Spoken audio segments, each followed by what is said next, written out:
പാത്രത്തിൽ അരിപ്പൊടി പോലത്തൊരു വസ്തു. ഇതിന്റെ അടുത്ത്, ഈ ഒരു പാത്രത്തിന്റെ അടുത്ത് ഈ മൊഹീദ്ദീൻ ഷെയ്ഖ് തങ്ങളുടെ പേരിൽ നേർച്ചയാക്കി ഈ പൂവൻ കോഴി ഞാൻ നിൽക്കുന്നുണ്ട്. ഈ പാത്രത്തിൽ നിന്ന് ഓരോ കോഴികളെയും നിലാവിന്റെ വെളിച്ചത്തിൽ ഈ അരിപ്പൊടി പോലത്തെ ഈ ഭക്ഷണമാണ്. അപ്പൊ ഇത് തിന്നാൻ വേണ്ടി, കുത്തിയെടുത്ത് തിന്നാൻ വേണ്ടി വരുന്ന ഓരോ കോഴികളെയും ഈ മൊഹീദ്ദീൻ ഷെയ്ഖ് തങ്ങളുടെ പേരിലുള്ള കോഴി എന്തൊക്കെയാണ് കൊത്തി മാറ്റുകയാണ്. ഇങ്ങോട്ട് അടുക്കരുത് എന്ന് പറഞ്ഞ രൂപത്തിൽ കാവൽ നിന്നുകൊണ്ട് ഈ കോഴി മറ്റുള്ള കോഴികളെ വരുന്ന ഇത് ഭക്ഷണം കൊത്തിയെടുക്കാൻ വേണ്ടി വരുന്ന കോഴികളെ ഈ മൊഹീദ്ദീൻ ഷെയ്ഖ് തങ്ങളുടെ പേരിൽ നേർച്ചയാക്കിയ കോഴി എന്ത് ചെയ്യാണ്, കൊത്തി മാറ്റുകയാണ്. ഈ ഒരു രംഗമാണ് ഇദ്ദേഹത്തിന് കാണാൻ കഴിയുന്നത്. ഇങ്ങനെ ഈ സംഭവം, അതായത് സീമലുല്ലാഹി മഹാനവർകൾ പറഞ്ഞത് കൊണ്ടാണല്ലോ ഇങ്ങനെ ഒരു കോഴിയെ നേർച്ചയാക്കിയതും ഇങ്ങനെ കോഴിയെ ഒഴിഞ്ഞിട്ടതും. അപ്പൊ ഈ സംഭവം പറയാൻ വേണ്ടി പിറ്റേന്ന് രാവിലെ അദ്ദേഹം സീമലുല്ലാഹിയുടെ അടുത്ത് ചെന്നു, ഇടിയങ്ങരയിൽ ചെന്നു. അവിടെ ചെന്ന് സലാം പറഞ്ഞു. ആരാ വന്നതെന്ന് ചോദിച്ചു. അദ്ദേഹം പറഞ്ഞ പേര് പറഞ്ഞു, ഞാളാണ്. അപ്പൊ മഹാനവർകൾ ഇങ്ങോട്ട് ചോദിച്ചു, അല്ല നമ്മുടെ മൊഹീദ്ദീൻ ഷെയ്ഖ് തങ്ങളുടെ കോഴി മറ്റെല്ലാ കോഴികളെയും രക്ഷപ്പെടുത്തിയല്ലേ? ഇദ്ദേഹം അവിടെ ചെന്നത് അല്ലെ ഇന്നലെ ഇങ്ങനെ സംഭവം ഉണ്ടായിരുന്നോ, അല്ലെങ്കിൽ വീട്ടിൽ ഇങ്ങനെ ഇന്നലെ രാത്രി ഇങ്ങനെ ഒരു സംഭവം ഉണ്ടായി, ഇതൊക്കെ വിശദീകരിക്കാൻ വേണ്ടിയാണ് സീമലുല്ലാഹിന്റെ അടുക്കലേക്ക് ചെല്ലുന്നത്. അപ്പൊ അവിടെ നിന്ന് ഇങ്ങോട്ട് ചോദിക്കാൻ, ആടത്തി പേര് പറഞ്ഞു, ആരാ വന്നത്, കുഞ്ഞാളാന്ന് പറഞ്ഞു. അപ്പൊ പേര് പറഞ്ഞതോടുകൂടെ ചോദിക്കുന്നു, അപ്പോൾ നമ്മുടെ മൊഹീദ്ദീൻ ഷെയ്ഖ് തങ്ങളുടെ കോഴി മറ്റെല്ലാ കോഴികളെയും രക്ഷപ്പെടുത്തിയല്ലേ ഇങ്ങോട്ട് ചോദിക്കാം. അപ്പൊ ഇത്തരത്തില് നമ്മൾക്ക് മനസ്സിലാക്കാനുള്ളത്, ഈ ഒരു കോഴി അവിടെ ഉള്ളത് കൊണ്ട് എന്താണ്, നേർച്ചയുടെ ഒരു കോഴി ഉള്ളത് കൊണ്ട് എന്തായി മറ്റെല്ലാ കോഴികളും രക്ഷപ്പെട്ടു.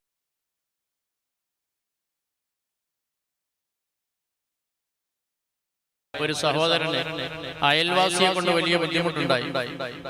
ആ സമയത്ത് സീമലുല്ലാഹി മഹാനവർകളുടെ അടുക്കൽ ചെന്നിട്ട് പറഞ്ഞു, പിന്നെ എന്റെ അയൽവാസി വല്ലാതെ ബുദ്ധിമുട്ടാക്കുന്നുണ്ട്, വലിയ പ്രയാസം. അപ്പൊ സീമലുല്ലാഹി മഹാനവർകൾ അദ്ദേഹത്തോട് പറഞ്ഞു, ഒരു കോഴിയെ മൊഹീദ്ദീൻ ഷെയ്ഖ് തങ്ങളുടെ പേരിൽ നേർച്ചയാക്കിക്കോളൂ. ഈ വീട്ടുകാരന്റെ ജോലി കോഴിനെ വളർത്തലാണ്. അന്ന് കോഴികളെ വളർത്തുകയും ചെറിയ കോഴി കുഞ്ഞുങ്ങളെ വിൽക്കുകയും കോഴിമുട്ട വിൽക്കുകയും ഒക്കെ ചെയ്തുകൊണ്ട് ഒരു ഉപജീവന മാർഗം നടത്തുന്ന ഒരാളാണ്.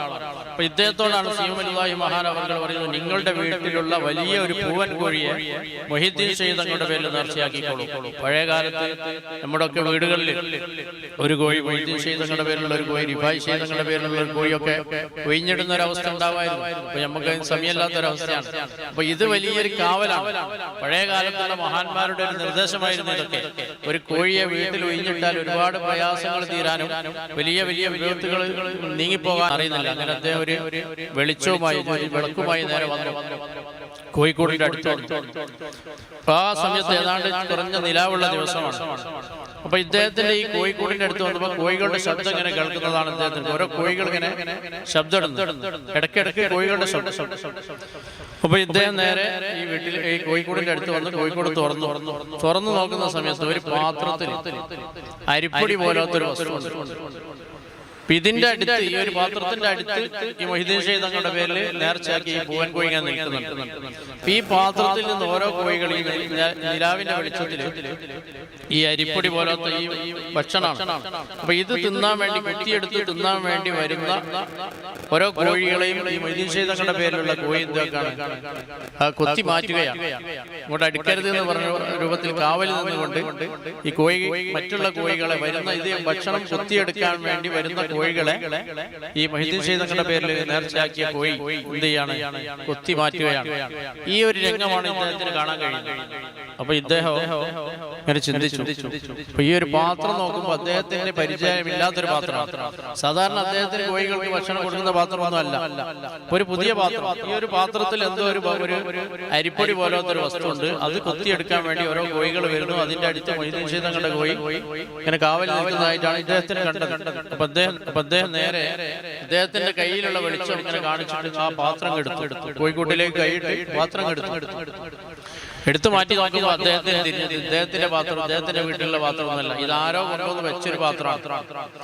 ഇതിലുള്ള വസ്തു പരിശോധിച്ചപ്പോൾ അരിപ്പൊടി പോലത്തെ എന്തോ ഒരു വിഷാംശം കലർത്തിയിട്ടുള്ള ഒരു ഭക്ഷണമാണ്. അപ്പൊ അത് നേരെ എന്ത് ചെയ്താണ്, ഇപ്പോ അയൽവാസിയോ മറ്റോ ഈ കോഴികൾ മൊത്തം ചത്തൊടുങ്ങി പോകാൻ വേണ്ടി ഇവിടെ കൊണ്ടുവന്ന് ഈ കോഴികളുടെ കൂട്ടിൽ വെച്ചതാണ്. അപ്പൊ ഇവിടെ എന്ത് ചെയ്യാണ്, ഇവിടെ ഈ നേർച്ചയുടെ കോഴി, മൊഹീദ്ദീൻ ഷെയ്ഖ് തങ്ങളുടെ കോഴി എന്ത് ചെയ്യും, ഇത് ഇങ്ങോട്ട് അടുക്കാൻ പാടില്ല എന്ന് പറഞ്ഞുകൊണ്ട് ആ രൂപത്തിൽ മറ്റുള്ള കോഴികളെ തട്ടിമാറ്റി ഇതിന് കാവൽ നിൽക്കുന്ന രംഗമാണ് ഇദ്ദേഹത്തിന് കാണുന്നത്. അപ്പൊ ഏതാണ്ട് അൽഹംദുലില്ലാ ഈ ഒരു കോഴി ഉള്ളത് കൊണ്ട് എല്ലാ കോഴികളും രക്ഷപ്പെട്ട ഒരു അവസ്ഥയാണ്. അങ്ങനെ ഈ പാത്രം എടുത്ത് മാറ്റി വെച്ച് കോഴിക്കോട് അടച്ച് അദ്ദേഹം പോയിട്ട് കിടന്നു. ഇങ്ങനെ ഈ സംഭവം അതായത് സീമലുല്ലാഹി മഹാനവറുകൾ പറഞ്ഞത് കൊണ്ടാണല്ലോ ഇങ്ങനെ ഒരു കോഴിയെ നേർച്ചയാക്കിയതും ഇങ്ങനെ കോഴിയെ ഒഴിഞ്ഞിട്ടതും. അപ്പൊ ഈ സംഭവം പറയാൻ വേണ്ടി പിറ്റേന്ന് രാവിലെ അദ്ദേഹം സീമലുല്ലാഹിയുടെ അടുത്ത് ചെന്നു, ഇടിയങ്ങരയിൽ ചെന്നു. അവിടെ ചെന്ന് സലാം പറഞ്ഞു. ആരാ വന്നതെന്ന് ചോദിച്ചു. അദ്ദേഹം പറഞ്ഞു പേര് പറഞ്ഞു ഞാളാണ്. അപ്പൊ മഹാനവറുകൾ ഇങ്ങോട്ട് ചോദിച്ചു, അല്ല നമ്മുടെ മൊയ്തീൻ ഷെയ്ഖ് തങ്ങളുടെ കോഴി മറ്റെല്ലാ കോഴികളെയും രക്ഷപ്പെടുത്തിയല്ലേ? ഇദ്ദേഹം അവിടെ ചെന്നത് അല്ലെ ഇന്നലെ ഇങ്ങനെ സംഭവം ഉണ്ടായിരുന്നോ, അല്ലെങ്കിൽ വീട്ടിൽ ഇങ്ങനെ ഇന്നലെ രാത്രി ഇങ്ങനെ ഒരു സംഭവം ഉണ്ടായി, ഇതൊക്കെ വിശദീകരിക്കാൻ വേണ്ടിയാണ് സീമലുല്ലാഹിന്റെ അടുക്കലേക്ക് ചെല്ലുന്നത്. അപ്പൊ അവിടെ നിന്ന് ഇങ്ങോട്ട് ചോദിക്കാൻ ആടത്തി പേര് പറഞ്ഞു ആരാ വന്നത് കുഞ്ഞാളാന്ന് പറഞ്ഞു. അപ്പൊ പേര് പറഞ്ഞതോടുകൂടെ ചോദിക്കുന്നു, അപ്പോൾ നമ്മുടെ മൊയ്തീൻ ഷെയ്ഖ് തങ്ങളുടെ കോഴി മറ്റെല്ലാ കോഴികളെയും രക്ഷപ്പെടുത്തിയല്ലേ ഇങ്ങോട്ട് ചോദിക്കാം. അപ്പൊ ഇത്തരത്തില് നമ്മൾക്ക് മനസ്സിലാക്കാനുള്ളത് ഈ ഒരു കോഴി അവിടെ ഉള്ളത് കൊണ്ട് എന്താണ്, നേർച്ചയുടെ ഒരു കോഴി ഉള്ളത് കൊണ്ട് എന്തായി മറ്റെല്ലാ കോഴികളും രക്ഷപ്പെട്ടു. അപ്പൊ നമ്മള് നേർച്ചകളിലേക്കൊക്കെ മുത്തുനബി സല്ലല്ലാഹു അലൈഹി വസല്ലമയുടെ റബീഉൽ അവ്വൽ പരിപാടി അല്ല, ബദരീങ്ങളുടെ പരിപാടി, മൊയ്തീൻ ഷെയ്ഖ് തങ്ങളുടെ പരിപാടി, റിഫായി ഷെയ്ഖ് തങ്ങളുടെ പരിപാടി അല്ല, സീമലുല്ലാഹിന്റെ നേർച്ചകൾ, ഇങ്ങനത്തെയിലൊക്കെ നമ്മൾ നേർച്ച കൊടുത്താൽ ആ ഒരു 100 രൂപ നമ്മൾ സംഭാവന കൊടുത്തിട്ടുണ്ടെങ്കിൽ ആ 100 രൂപ കൊണ്ട് ചിലപ്പോൾ ഉണ്ടാവും 1000 രൂപ നമ്മൾ ഒരുപക്ഷെ ഡോക്ടർമാർക്ക് കൊടുക്കേണ്ടി നമ്മൾ സലാമത്തായി കിട്ടും. അപ്പൊ ഇത്തരത്തിലാണ് നേർച്ച കൊണ്ടുള്ള ഫലം എന്ന് സീമലുല്ലാഹി മഹാനവറുകൾ ഇവിടെ കാണിച്ചു. അപ്പൊ ഇതാണ് നമ്മളൊക്കെ ഇത്തരം മജ്‌ലിസുകളിലൊക്കെ നമ്മൾ നേർച്ച ചെയ്യുന്നത്. അൽഹംദുലില്ലാഹ് അതിന് എത്രയോ മടങ്ങ് ബർക്കത്തും അതിന്റെ ഒരു കാവലും ഉണ്ടായിത്തീരുമെന്ന കാര്യത്തിൽ യാതൊരു സംശയമില്ല. അല്ലാഹു തആല ഒരുപാട് നല്ല നല്ല കാര്യങ്ങളിലൂടെ മഹാന്മാരുടെ ഒക്കെ പൊരുത്തം നേടാൻ അല്ലാഹു തൗഫീഖ് നൽകുമാറാവട്ടെ. സീമലുല്ലാഹി മഹാനവറുകളുടെ അടുക്കൽ നമ്മൾ പല ആളുകളും പല രൂപത്തിലുള്ള ആളുകളും വരും. പക്ഷെ അവിടെ വരുന്നതൊക്കെ അവിടെ കമ്പ്യൂട്ടറിൽ കാണുന്ന രൂപത്തിലാണ്. ഇപ്പോ ഒരു കുട്ടി മർക്കസിൽ ചേരാൻ, മർക്കസ് ബോർഡിങ്ങിൽ ചേരാൻ വേണ്ടി കാസർഗോഡുള്ള ഒരു കുട്ടി വരുന്നു. അപ്പൊ വരുന്ന സമയത്ത് ആ കുടുംബങ്ങൾ പറഞ്ഞു സി എം വലിയുള്ളാന്റെ അടുത്ത് പോയിട്ട് അവിടെ നിന്ന് പറഞ്ഞിട്ട് അങ്ങോട്ട് പോകുന്നു. അങ്ങനെ അവിടെ വന്ന് സി എം വലിയുള്ളാനെ കണ്ടു സലാം പറഞ്ഞു പഠിക്കാൻ പോകാന്നൊക്കെ പറഞ്ഞു. അങ്ങനെ കറക്റ്റ് ഒന്നും പറഞ്ഞില്ല, പഠിക്കാൻ പോകാണ് ദ്വാരക്കണമെന്നൊക്കെ പറഞ്ഞിട്ട് പോയി. അപ്പൊ അവിടെ പിറ്റേത്തെ ആഴ്ചയിൽ മർക്കസിൽ നിന്ന് ഒരാള് പറഞ്ഞു ഞാൻ സി എം വലിയുള്ളാനെ കാണാൻ പോയിരുന്നുണ്ടെങ്കിൽ വരുന്നോ? ഞാനും വരാൻ ഒരു വ്യാഴാഴ്ച. അങ്ങനെ അവിടെ ചെന്ന് ഉടനെ ഈ ആള് പരിചയപ്പെടുത്തി കൊടുത്തു. ഇയാൾ ഇങ്ങനെ കാസർഗോഡുള്ളതാണ്, മർക്കസിൽ വന്ന് ചേർന്നതാണ്. അപ്പൊ സി എം വലിയുള്ളാഹി പറഞ്ഞു അവർ കഴിഞ്ഞ ആഴ്ചയിൽ ഇവിടെ വന്നിരുന്നു. അതായത് എത്രയോ ആള് ദിവസം 600-800 ആളുകൾ ഇങ്ങനെ വരുന്നു. ഒരാൾ അഡ്രസ് പറഞ്ഞു, നമ്മളോടൊക്കെ ഒരാൾ വന്ന് കറക്റ്റ് പറഞ്ഞാൽ തന്നെ വരാൻ 4 ദിവസം കഴിഞ്ഞു. പിന്നെ അയാൾ വന്നാൽ ചിലപ്പോൾ നമ്മളോട് മറന്നു വന്നത്. ഇതിങ്ങനെ ആള് വരുന്ന കൂട്ടത്തിൽ ഒരുപാട് ആള് വരുന്നു. അപ്പൊ കൂടെയുള്ള ആള് പരിചയപ്പെടുത്തി കൊടുത്തതാണ്. ഇയാൾ ഇങ്ങനെ കാസർഗോഡിലാണ്, മർക്കസിൽ വന്ന് ചേർന്നതാണ്, ഇയാൾ പഠിക്കാൻ വേണ്ടി വന്നതെന്നൊക്കെ പറഞ്ഞു കൊടുത്തു. അവർ കഴിഞ്ഞ ആഴ്ച ഇവിടെ വന്നിട്ടുണ്ടല്ലോ. അപ്പൊ മറ്റേ ആള് ചോദിക്കും നിങ്ങൾ കഴിഞ്ഞ ആഴ്ച ആണ് പോയിരുന്നോ? അപ്പോഴാണ് പറയുന്നത് ഞാൻ വരുന്ന സമയത്ത് കോഴിക്കോട് ഇറങ്ങി സി എം വലിയുള്ളാനെ കണ്ടിട്ടാ വരുന്നത്. അപ്പൊ ഇത്തരത്തിൽ മറഞ്ഞ കണ്ണുകൊണ്ട് കാണാനുള്ള കഴിവ് സീമലുല്ലാഹി മഹാനവറുകൾക്ക് ഉണ്ടായിരുന്നു. നേരത്തെ ഉസ്താദ് സൂചിപ്പിച്ച പോലെ നമ്മുടെ മനസ്സിൽ കരുതിയിട്ട് അങ്ങോട്ട് പോകുന്ന എത്രയോ സംഭവങ്ങൾ. അപ്പൊ നേരത്തെ പാനൂർ മൂസ ഉസ്താദിന്റെ കഥ പറഞ്ഞു. അല്ലാഹു അവിടുത്തെ ദർജകൾ ഉയർത്തി കൊടുക്കട്ടെ. ഒരുപാട് അനുഭവിച്ച ഒരു മഹാവ്യക്തിത്വമായിരുന്നു. അപ്പോ പാനൂരിൽ ഒരു വലിയ മുതലാളിയുടെ വീട്ടില് സി എം വലിയുള്ളാഹി മഹാനവറുകള് താമസിക്കുകയാണ്. അപ്പോ അവിടെയുള്ള വീട്ടുകാരനോട് അവിടെയുള്ള ഒരു ജമാഅത്തെ ഇസ്ലാമിപ്പെട്ട ഒരാൾ പറഞ്ഞു എനിക്ക് മൂപ്പരൊന്ന് കാണാൻ ഇങ്ങനെ അവസരം ഉണ്ടാക്കി തരുമോ, ഞാനൊന്ന് വന്നാൽ എനിക്കൊന്ന് കാണാൻ ഒരു ചാൻസ് ഉണ്ടാക്കി തരുമോ? അല്ലാത്ത ആളുകളാവുമ്പോൾ നേരിട്ടെങ്കിൽ കാണാൻ കഴിയും. അപ്പൊ വീട്ടുകാരനും ഈ ജമാഅത്ത് ഇസ്മായിലിയും വലിയ അടുപ്പാണ്. അപ്പൊ എന്ത് ചെയ്തു, അദ്ദേഹം പറഞ്ഞു ആയിക്കോട്ടെ നിങ്ങൾ വന്നോളി, ഈ നാളെ രാവിലെ വന്നോളാം, ഞാൻ കാണാൻ അവസരം ഉണ്ടാക്കി തരാം.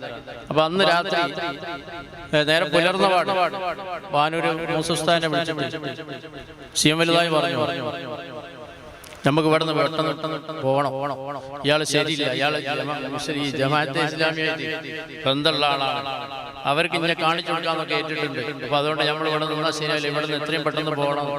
സി എം വലിയുള്ളാഹി നല്ല ബന്ധമുള്ള വീട്ടിലാണ്. അവിടുന്ന് പെട്ടെന്ന് തന്നെ യാത്ര പുറപ്പെടാൻ വേണ്ടി പറയുകയും മറ്റേ ആള് വരുന്നതിന് മുമ്പ് തന്നെ അവിടുന്ന് യാത്ര പോവുകയൊക്കെ ചെയ്തിട്ടുണ്ട്. അപ്പൊ നേരത്തെ ആരോ ചോദിച്ചു ജമാഅത്തെ ഇസ്ലാമിയ വിധത്തിന്റെ ആളുകൾ ചിരിച്ചാൽ അങ്ങോട്ട് തിരിച്ച് ചിരിക്കാൻ പറ്റുമോ എന്നൊക്കെ ചോദിച്ചു. ഇതിൽ ടെക്സ്റ്റ് ഉണ്ട്. അപ്പൊ അത് നമ്മൾ ഏറ്റവും നല്ലത് നമ്മളെ റൂട്ട് ക്ലിയർ ആക്കിക്കൊണ്ടിരിക്കുക. സീമലുള്ളാഹി മഹാനവറുകളൊക്കെ ഈ വിധത്ത് എന്നുള്ളത് വലിയ മാരകമായ രോഗമായിട്ടാണ് നമുക്ക് പഠിപ്പിച്ചത്. നമ്മളെ ബന്ധത്തിൽപ്പെട്ട പോലെ തന്നെ ശരിക്കുള്ള പേരങ്ങോട്ട് പറഞ്ഞാൽ മൂപ്പര് പറയും ആ പേര് അവന് പറയാൻ പാടില്ല, അവന് വേറെ പേര് നമ്മളെ ഇതിൽ പെടാത്ത ഒരാളെ പേരും കൂടെ പറഞ്ഞാൽ ഈ പേര് പറഞ്ഞാൽ മതി. ഞാനൊക്കെ നേരിട്ട് കേട്ടു. ഉമ്മാനോട് ഒരിക്കലും പറഞ്ഞിട്ടുണ്ട്, ഒരാളെ പേരങ്ങ് പറയുമ്പോൾ അവൻ ആ പേര് പറയാൻ പാടില്ല, തൗബ ചെയ്യണം. ഇത്തരത്തിലുള്ളൊരു വിദഗ്ധ എന്നുള്ളത് മാരകമായ ഒരു ഇതായിട്ടാണ് മഹാനായ സീമലുള്ളാഹി ഒക്കെ നമുക്ക് പഠിപ്പിച്ചത്. നമ്മൾ കഴിയുന്നു ചിരിക്കാതെ ഒപ്പിക്കാൻ കഴിയുമെങ്കിൽ അതാണ് നമുക്ക് നല്ലത്. പിന്നെ മഹാനവറുകളൊക്കെ പറയുന്നു, റസൂൽ കരീം സല്ലല്ലാഹു അലൈഹി വസല്ലം തങ്ങൾ നമ്മെപ്പോലത്തെ സാധാരണക്കാരനാണെന്ന് പ്രസംഗിച്ച് നടക്കുന്നവനെ സ്നേഹിച്ചുകൊണ്ട് എന്തിനാണ് നമ്മുടെ ഈമാൻ കളയുന്നത്?